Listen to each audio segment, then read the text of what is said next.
In the name of Allah, the Beneficent, the Most Merciful, I bear witness there is no God but Allah, and I bear witness that Muhammad is indeed his messenger. I greet my brothers and sisters, listeners and viewers in the greeting words of peace. We say, Assalamu alaikum.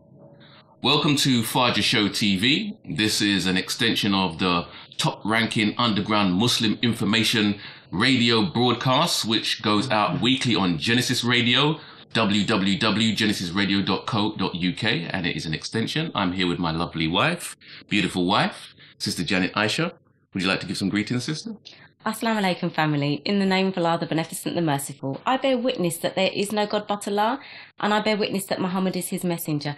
I'd like to greet everybody, brothers and sisters, listeners, viewers as well, who've supported us over the years. And who've been there alongside us as we're growing, developing and maturing. I'd like to thank the viewers and the listeners over the years who have been listening, and would like to thank the new subscribers, those of you who have been watching on YouTube or MySpace or Motionbox or wherever our videos have been popping up over the internet. I'd like to thank you for your spending some time with us for viewing, but some comments would be nice, brothers and sisters. For some reason or another, we don't seem to want to comment. We like to watch in the privacy and the quiet of our own homes, and we need some encouragement sometimes. It'd be good. What do you say, sister? Or do we comment, but we comment to one another rather than sending a comment where back to where it needs to be? Well, this is something that we've noticed on Genesis Radio over the years. And as I said, we've been doing the radio show for approximately 10 years on the Genesis. And comments and feedback is few and far between. All praise is due to Allah. We rely on Allah, but it would be nice to see the Allah in you, brothers and sisters. Connect with the God force that's buried within you, brothers and sisters. So, you can comment, you can send us an email on FahjrShow@uboot.com, or you can connect with us on the MySpace or the YouTube or the Motionbox or wherever it is you're watching this from. By Allah's grace and mercy, you can contact us listening if you're in London town. I shouldn't even say London town because internet right now. If you're listening to Genesis Radio, you can comment and contact us, www.genesisradio.co.uk. It's all good. But by Allah's grace and mercy. And remember to pass it on, brothers and sisters. Yeah. Yeah. Okay, Sister Janet, we are now on the third part of FahjrShowTV, the spiritual section of our broadcast. We've been looking at education for the past couple of weeks, sister. And you've been doing your homework, and we've been, taking it to pieces, breaking it down so that we can build it up back again. If you can't bring Muhammad to the mountain, you bring the mountain to Muhammad. By Allah's grace and mercy, hear the mountain come. Boom, boom, boom, boom. We coming to a home near you. Education, homeschooling. Yeah? Take it away, sister. What have you got for us this week? Okay, remember our theme is Stop the Killing. And we know, brothers and sisters, that there's killing, whether it's murders, stabbings, shootings, abortions, whether it's stealing from one another. All of these things, slap talk and gossip, as we spoke about last week, these are all forms of killing. But we were looking at education, okay, because that's another main area where we're being killed as a people through the education system. And we looked at the definition of education. And remember, education doesn't mean to put in, as they do in this society. It means to draw out. That's the root of the word of education.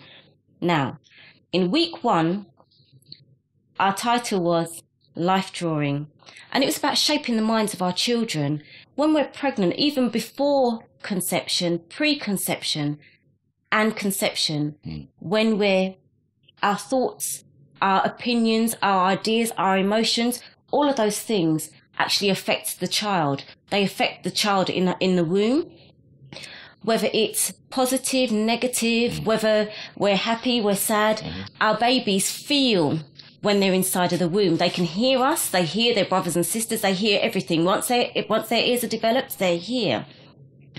That's when education really starts, brothers and sisters. That was week 1 with life drawing. Week 2 was gold digging. And it was about drawing out, mining the education, drawing out the best of our children. And in drawing and one another, and in drawing the best out, sometimes we pull up a lot of dirt, a lot of silt, a lot of dust, a lot of grime with the best. but it's a filtering process, and it's a process where we have to learn to extract the worst, put the worst aside, and just pull up the best and like polish and shine it.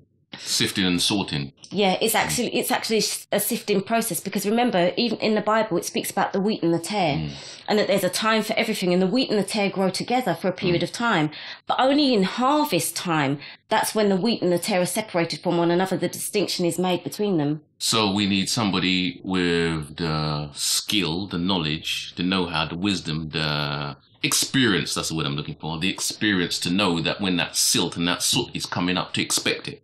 Because sometimes when we're teaching our children, we're seeing madness come out of them, we want to palm them off on somebody now, because we're seeing a load of madness come up and we're not expecting it.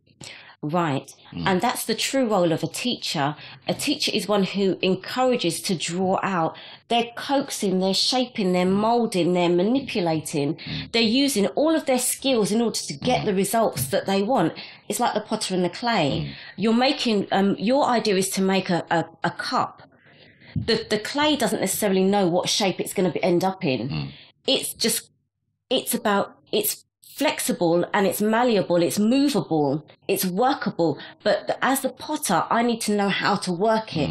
I need to know how to use my tool. And that means that we need to study each of our children, not just the children as a group, but each individual child, to see which one we get and which one has which skills and qualities, how to work with them, and how to get the best out of them. And I guess it also helps if you know that you want to make a jug, or you want to make a cup, or you want to make a beaker, a Tracy beaker. You may want to make a glass, you know. Yeah. It helps to know beforehand so that you can mold that into that, because it's a different process, I guess, making a cup from a mug, from a saucer. Yeah. That's and that is another very important thing, and that's vision and that's foresight.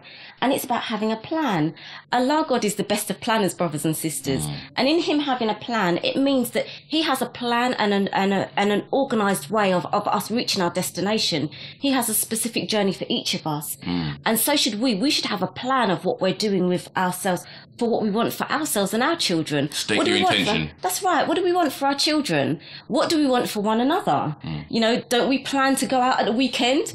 So how come we should plan for something for our children? That's a good point. You know, so it's always about planning, because in the Quran it speaks about hell being an entertainment, but so is heaven. And in them being entertainments, really, sister? in them being entertainments, that means that there's nothing wrong with entertainment, because there's a time and a place for everything, but it's how we go about doing it. It's about planning and organising and sharing with one another. There's a time for edutainment and education. Yeah. And then we go to greatness. The Bible says greatness is serving. In the book of Matthew, it says, whoever desires to become great among you, let him be your servant. Say that again, sister. Whoever desires to become great among you, let him be your servant. And that's Matthew 20:26. It's Matthew 20:26. I'm reading from your notes. Yeah. And it reminded me so much, because we were looking at nations during the week. Me and the children were looking at nations. Last week we talked about the Congo, the Republic of Congo, and how they have gold mines in the Congo, in the Republic of Congo, and how the people in the Congo are working, and they're using their own bare hands to dig the gold out of the mines. But then we started looking at other nations like the Chinese and the Japanese, and how productive they are as a nation of people, and that they're always serving. And their attitude and the way that they work and their persona, their stance is very humble. They're always willing to serve, and they're always providing needs. That's like a dirty word to some of us, serving. Yes, it is. is. After 400 years of servitude, slavery, we don't want to hear that word serving no more. That's you talk right. to the black woman about serving the black man, and you're getting into trouble. You talk about the black man serving the society in general, and you're getting yourself into trouble, sister. We've got a very distorted view of serving and service that needs to be addressed.